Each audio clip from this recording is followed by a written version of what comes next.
गुरु प्यारी गुरु सवारी साध संगत जी, सलोक महला नौवां दी लड़ीवार विचार दे भाग दूजे दी आरंभता तो पहला फतेह नाल पाओ सांझ। वाहिगुरु जी का खालसा, वाहिगुरु जी की फतेह। पिछली वीडियो दे विच आपां जाणिया कि नौवें गुरु नानक दी बाणी अंदर विशेषता है। आपां ये भी जाणिया कि गुरु तेग बहादुर साहब महाराज जी की बाणी अंदर उपरामता नहीं है, उदासी नहीं है, बैराग नहीं है, सैडनेस नहीं है, नेगेटिविटी नहीं है, बल्कि पॉजिटिविटी है, मोटिवेशन है, जागृति है, जीवन जाच है, बल्कि जीवन जाच दा खजाना है।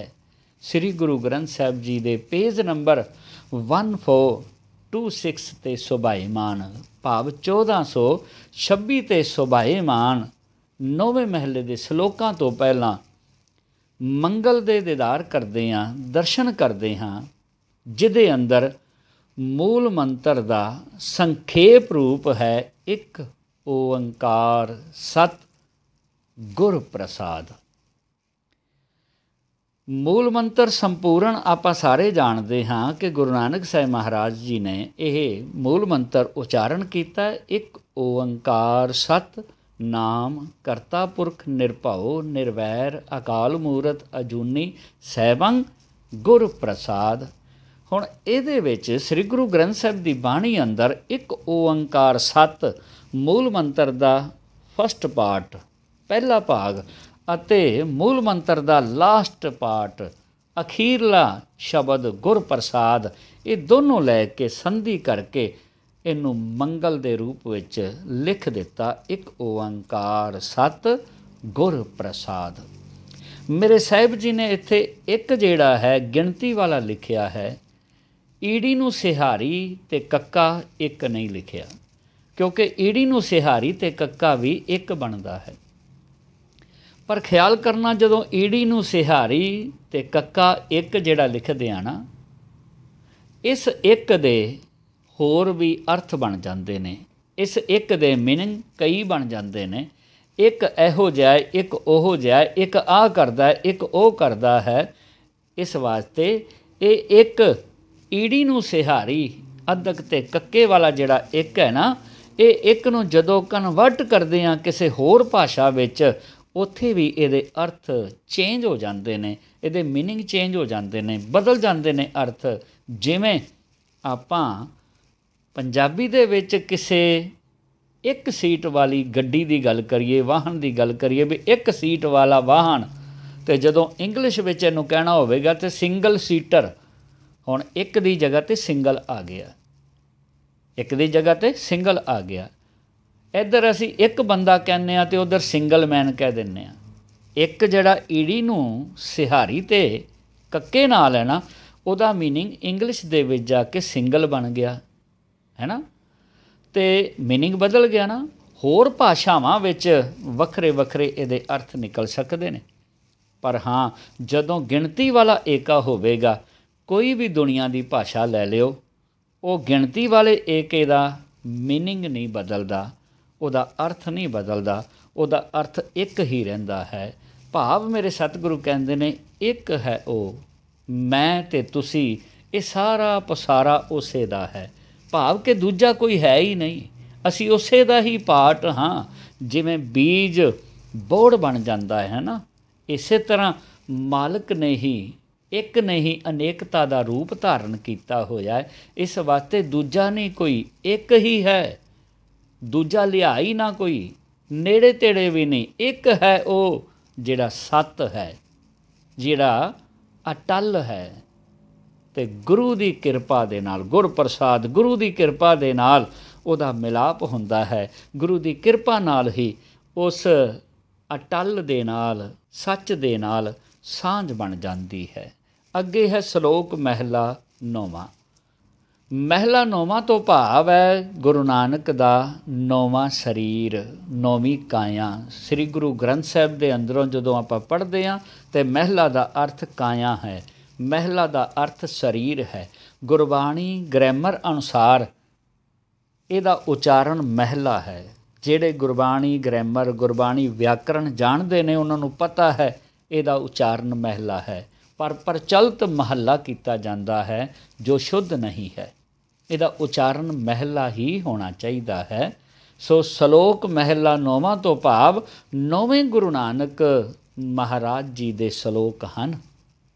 ਆਰੰਭਤਾ ਕਰਦਿਆਂ ਮੇਰੇ ਸਤਿਗੁਰੂ ਜੀ ਕਿਰਪਾ ਕਰਦੇ ਨੇ, ਗੁਣ ਗੋਬਿੰਦ ਗਾਇਓ ਨਹੀਂ, ਜਨਮ ਅਕਾਰਥ ਕੀਨਾ,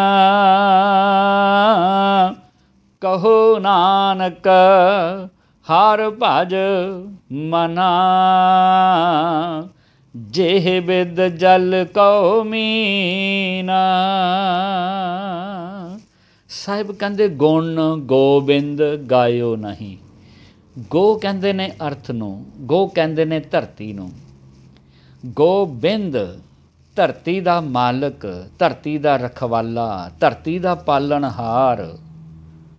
ਗੁਣ ਗੋਬਿੰਦ ਗਾਇਓ ਨਹੀਂ, ਉਸ ਧਰਤੀ ਦੇ ਮਾਲਕ ਦੇ ਗੁਣ ਜੇ ਗਾਏ ਹੀ ਨਹੀਂ ਤੇ ਜਨਮ ਅਕਾਰਥ ਕੀਨ, ਫਿਰ ਇੱਕ ਗੱਲ ਪੱਕੀ ਹੈ, ਇਹ ਸਮਝ ਲੈ ਕਿ ਜਨਮ ਅਕਾਰਥ ਕਰ ਦਿੱਤਾ ਹੈ। ਅਕਾਰਥ ਕੀਨ, ਅਕਾਰਥ ਕਹਿੰਦੇ ਨੇ ਬੇਅਰਥ, ਬਿਨਾਂ ਵਜ੍ਹਾ ਤੋਂ, ਜਿਹੜਾ ਕਿਸੇ ਅਰਥ ਨਹੀਂ ਹੈ। ਇਹ ਜਨਮ ਜਿਹੜਾ ਹੈ ਕਿਸੇ ਵੀ ਲੇਖੇ ਨਹੀਂ ਲੱਗਾ, ਕਿਸੇ ਅਰਥ ਨਹੀਂ ਲੱਗਾ, ਅਕਾਰਥ ਕਰ ਦਿੱਤਾ ਹੈ, ਕਿਉਂਕਿ ਗੋਬਿੰਦ ਦੇ ਗੁਣ ਗਾਏ ਹੀ ਨਹੀਂ। ਅਤੇ ਹੁਣ ਗਾਣ ਦਾ ਭਾਵ ਇਹ ਨਾ ਸਮਝਣਾ ਕਿ ਜ਼ੁਬਾਨ ਦੇ ਨਾਲ, ਰਸਨਾ ਦੇ ਨਾਲ ਕਿਸੇ ਇੱਕ ਨਾਮ ਨੂੰ ਬਾਰ-ਬਾਰ ਗਾਈ ਜਾਣਾ ਇਹ ਗੁਣ ਗਾਣਾ ਹੁੰਦਾ ਹੈ, ਜਾਂ ਉਹਦੀ ਵਡਿਆਈ ਕਰੀ ਜਾਣੀ ਗੁਣ ਗਾਣਾ ਹੁੰਦਾ ਹੈ। ਇੱਕ ਪਿਤਾ ਦਾ ਪੁੱਤਰ ਹੋਵੇ ਅਤੇ ਆਪਣੇ ਪਿਤਾ ਦੇ ਗੁਣ ਗਾਣਾ ਚਾਹੁੰਦਾ ਹੋਵੇ, ਸਿਫਤ ਕਰਨਾ ਚਾਹੁੰਦਾ ਹੋਵੇ, ਅਤੇ ਉਹ ਆਪਣੇ ਪਿਤਾ ਨੂੰ ਕਹੇ, ਪਿਤਾ ਜੀ ਤੁਸੀਂ ਬੜੇ ਦਿਆਲ ਹੋ, ਤੁਸੀਂ ਪਿਤਾ ਜੀ ਬੜੇ ਮਿਹਨਤੀ ਹੋ, ਬੜੇ ਦਿਆਲੂ ਹੋ, ਬੜੇ ਮਿਹਨਤੀ ਹੋ, ਬੜੇ ਦਿਆਲੂ ਹੋ, ਬੜੇ ਮਿਹਨਤੀ ਹੋ। ਹੁਣ ਜਿੰਨੀ ਵਾਰ ਮਰਜ਼ੀ ਕਹੀ ਜਾਵੇ ਕਿ ਪਿਤਾ ਆਪਣੇ ਪੁੱਤਰ 'ਤੇ ਖੁਸ਼ ਹੋਵੇਗਾ, ਪ੍ਰਸੰਨ ਹੋਵੇਗਾ? ਸੋਚਿਓ ਜ਼ਰਾ, ਨਹੀਂ ਹੋਵੇਗਾ।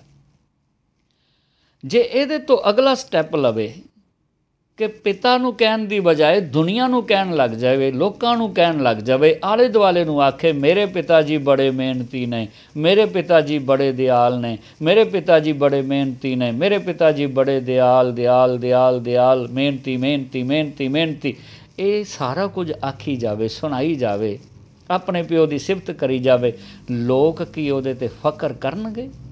ਨਹੀਂ। ਜੇ ਕਿਤੇ ਉਹ ਪੁੱਤਰ ਮਿਹਨਤ ਕਰਨ ਲੱਗ ਜਾਵੇ ਅਤੇ ਪਿਤਾ ਵਰਗੀ ਮਿਹਨਤ ਕਰਕੇ ਦਿਖਾਵੇ, ਪਿਤਾ ਵਰਗਾ ਹੀ ਦਿਆਲੂ ਸੁਭਾਅ ਬਣਾ ਲਵੇ, ਅਤੇ ਜਦੋਂ ਇਹ ਗੱਲ ਦਾ ਪਤਾ ਪਿਤਾ ਨੂੰ ਲੱਗੇਗਾ ਅਤੇ ਕਦੇ ਵਿਚਾਰਿਓ ਹਾਂ ਪਿਤਾ ਖੁਸ਼ ਹੋਵੇਗਾ ਕਿ ਨਹੀਂ, ਗੱਲ ਨਾਲ ਲਾਵੇਗਾ ਕਿ ਨਹੀਂ? ਕਿਉਂਕਿ ਹੁਣ ਉਹ ਪਿਤਾ ਵਾਲੇ ਗੁਣ ਗਾਣ ਲੱਗ ਗਿਆ ਹੈ। ਜਿਹੜਾ ਗੁਣ ਪਿਤਾ ਵਿੱਚ ਸੀ ਉਹ ਪੁੱਤਰ ਵਿੱਚ ਦਿਸਣ ਲੱਗ ਗਿਆ ਹੈ। ਅਤੇ ਜਦੋਂ ਇਹ ਪੁੱਤਰ ਮਿਹਨਤ ਕਰੇਗਾ, ਜਦੋਂ ਇਹ ਪੁੱਤਰ ਦਿਆਲਤਾ ਦੇ ਘਰ ਵਿੱਚ ਆ ਕੇ ਕਿਸੇ 'ਤੇ ਦਇਆ ਕਰੇਗਾ, ਦੁਨੀਆ ਵੀ ਅਸ਼ ਅਸ਼ ਕਰ ਉੱਠੇਗੀ।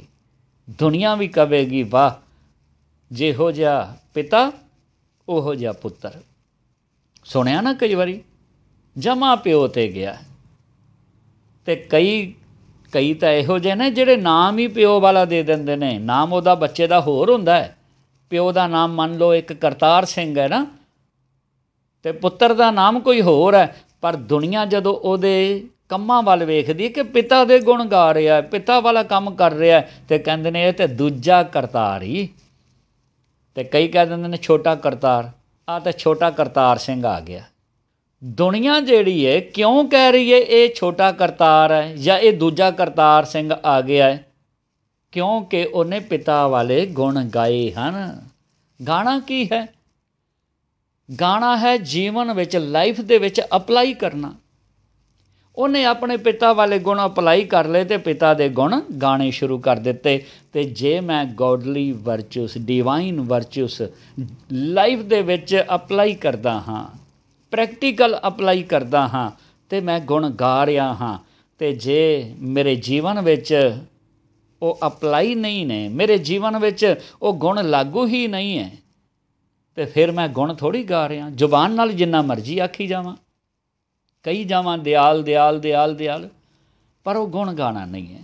ਗੁਣ ਗਾਣਾ ਹੈ ਜੀਵਨ ਨੂੰ ਉਸੇ ਹੀ ਗੁਣਾਂ ਦੇ ਵਿੱਚ ਢਾਲ ਦੇਣਾ। ਅਤੇ ਸਾਹਿਬ ਕਹਿੰਦੇ ਨੇ ਤੈਨੂੰ ਮਨੁੱਖਾ ਜਨਮ ਮਿਲਿਆ ਉਹ ਮਨਾ, ਅਤੇ ਤੂੰ ਗੋਬਿੰਦ ਦੇ ਗੁਣ ਨਹੀਂ ਗਾਉਂਦਾ, ਤੂੰ ਆਪਣੇ ਅੰਦਰ ਗੁਣ ਪੈਦਾ ਨਹੀਂ ਕਰਦਾ, ਆਪਣੇ ਅੰਦਰ ਕੁਆਲਿਟੀਜ਼ ਪੈਦਾ ਨਹੀਂ ਕਰ ਰਿਹਾ, ਅਤੇ ਸਮਝ ਲੈ ਆ ਜਨਮ ਜਿਹੜਾ ਨਾ ਤੂੰ ਗਵਾ ਲਿਆ ਹੈ, ਬੇਅਰਥ ਕਰ ਬੈਠਾ ਹੈ। ਅਕਾਰਥ ਕੀਨ ਕਹੋ ਨਾਨਕ, ਆਖ ਨਾਨਕ ਹਰ ਭਜ ਮਨਾ, ਉਹ ਮਨਾ ਹਰ ਭਜ। ਭਜ ਦਾ ਮਤਲਬ ਹੁੰਦਾ ਯਾਦ ਕਰਨਾ। ਬਾਣੀ ਅੰਦਰ ਇੱਕ ਸ਼ਬਦ ਹੈ, ਸਾਹਿਬ ਕਹਿੰਦੇ ਨੇ ਭਜੋ ਗੋਬਿੰਦ ਭੂਲ ਮਤ ਜਾਹੋ। ਸਮਝ ਆ ਜਾਂਦਾ ਸਾਨੂੰ ਸਾਰਿਆਂ ਨੂੰ, ਧਿਆਨ ਦੇਣਾ। ਭਜੋ ਗੋਬਿੰਦ ਭੂਲ ਮਤ ਜਾਓ। ਭਜੋ ਦਾ ਮਤਲਬ ਯਾਦ ਕਰ, ਉਹ ਯਾਦ ਰੱਖ ਗੋਬਿੰਦ ਨੂੰ, ਯਾਦ ਕਰ ਗੋਬਿੰਦ ਨੂੰ, ਮਤਾਂ ਭੁੱਲ ਜਾਵੇਂ, ਇਹੀ ਮੀਨਿੰਗ ਹੈ ਨਾ। ਅਤੇ ਭਜੋ ਦਾ ਮਤਲਬ ਕੀ ਬਣਿਆ? ਯਾਦ ਕਰ। ਅਤੇ ਇੱਥੇ ਵੀ ਭਜ, ਭਜੋ, ਯਾਦ ਕਰ। ਹੇ ਮਨਾ ਹਰ ਭਜ, ਹਰੀ ਨੂੰ ਭਜ, ਹਰੀ ਨੂੰ ਚੇਤੇ ਕਰ, ਯਾਦ ਕਰ। ਅਤੇ ਕਿਵੇਂ ਯਾਦ ਕਰ? ਜਿਹ ਬਿਦ ਜਲ ਕੋ ਮੀਨ, ਜਿਹ ਬਿਦ ਜਿਹੜੇ ਢੰਗ ਦੇ ਨਾਲ, ਜਿਸ ਤਰੀਕੇ ਦੇ ਨਾਲ, ਜਲ ਕੋ ਪਾਣੀ ਨੂੰ, ਮੀਨ ਮਤਲਬ ਮੱਛਲੀ, ਫਿਸ਼। ਕਹਿੰਦੇ ਨੇ ਕਿ ਜਿਹੜੇ ਢੰਗ ਦੇ ਨਾਲ ਮੱਛੀ ਪਾਣੀ ਨੂੰ ਯਾਦ ਕਰਦੀ ਹੈ ਨਾ, ਉਸੇ ਤਰੀਕੇ ਨਾਲ, ਉਸੇ ਢੰਗ ਦੇ ਨਾਲ ਤੂੰ ਹਰ ਭਜ, ਹਰੀ ਨੂੰ ਚੇਤੇ ਕਰ, ਯਾਦ ਕਰ। ਅਤੇ ਕਮਾਲ ਦੀ ਗੱਲ ਨਹੀਂ। ਹੁਣ ਮੱਛਲੀ ਤਾਂ ਕੋਈ ਪਾਣੀ ਪਾਣੀ ਪਾਣੀ ਪਾਣੀ ਪਾਣੀ ਪਾਣੀ ਪਾਣੀ ਪਾਣੀ ਨਹੀਂ ਉਚਾਰਦੀ, ਨਹੀਂ ਕਰਦੀ। ਹੁਣ ਸਤਿਗੁਰੂ ਸਾਨੂੰ ਇਸ਼ਾਰਾ ਮੱਛਲੀ ਦਾ ਦੇ ਰਹੇ ਨੇ ਕਿ ਮੱਛੀ ਦੀ ਤਰ੍ਹਾਂ ਤੂੰ ਯਾਦ ਰੱਖ। ਅਤੇ ਮੱਛੀ ਕਿਵੇਂ ਯਾਦ ਰੱਖਦੀ ਹੈ? ਪਾਣੀ ਤੋਂ ਬਿਨਾਂ ਉਹ ਜੀਂਦੀ ਨਹੀਂ, ਪਾਣੀ ਤੋਂ ਬਾਹਰ ਉਹ ਆਉਂਦੀ ਨਹੀਂ, ਪਾਣੀ ਦਾ ਉਹ ਵਿਸਾ ਖਾਂਦੀ ਹੀ ਨਹੀਂ।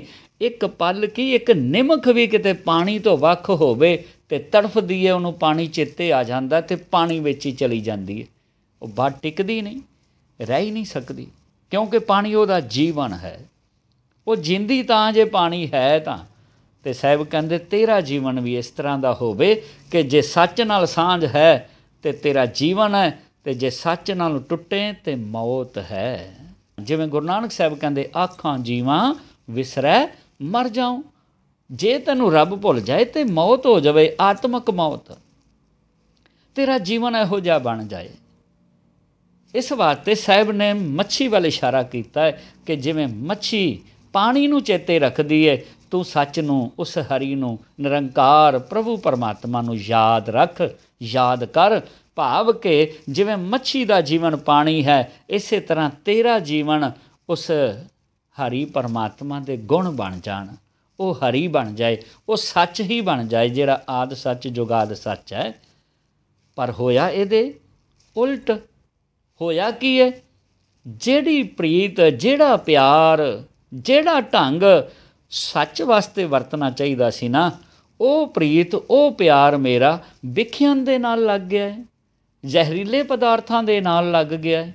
ਇਸ ਵਾਸਤੇ ਸਾਹਿਬ ਦੂਜੇ ਸ਼ਲੋਕ ਅੰਦਰ ਬਖਸ਼ਿਸ਼ ਕਰਦਿਆਂ ਕਹਿੰਦੇ ਨੇ ਵਿਖਿਆਨ ਸਿਉ ਕਾਹੇ ਰਚਿਓ, ਨਿਮਖ ਨਾ ਹੋਏ ਉਦਾਸ, ਕਹੋ ਨਾਨਕ ਭਜ ਹਰ ਮਨਾ,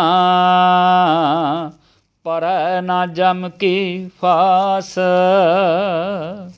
ਵਿਖਿਆਨ ਸਿਉ ਕਾਹੇ ਰਚਿਓ, ਉਹ ਕਹਿੰਦੇ ਕਿਉਂ ਭਲਿਆ ਜ਼ਹਿਰੀਲੇ ਪਦਾਰਥਾਂ ਦੇ ਨਾਲ ਹੀ ਤੇਰਾ ਪਿਆਰ ਪੈ ਗਿਆ, ਕਿਉਂ ਤੂੰ ਜ਼ਹਿਰ ਦੇ ਨਾਲ ਹੀ ਰਚਿਆ ਹੋਇਆ, ਖੁਸ਼ ਹੈ, ਪ੍ਰਸੰਨ ਹੈ, ਇਹਦੇ ਵਿੱਚ ਤੇਰਾ ਚਿੱਤ ਲੱਗਾ। ਉਹ ਮੇਰੇ ਮਨਾ, ਕਿਉਂ ਤੂੰ ਜ਼ਹਿਰ ਦੇ ਨਾਲ ਪਿਆਰ, ਜ਼ਹਿਰ ਦੇ ਨਾਲ ਪ੍ਰੀਤ ਕਰ ਰਿਹਾ ਹੈ, ਵਿਖਿਆ ਦੇ ਨਾਲ ਪ੍ਰੀਤ ਕਰ ਰਿਹਾ। ਵਿਖਿਆਨ ਸਿਉ ਕਾਹੇ ਰਚਿਓ, ਕਿਉਂ ਰਚਿਆ ਹੈ ਇਹਦੇ ਨਾਲ।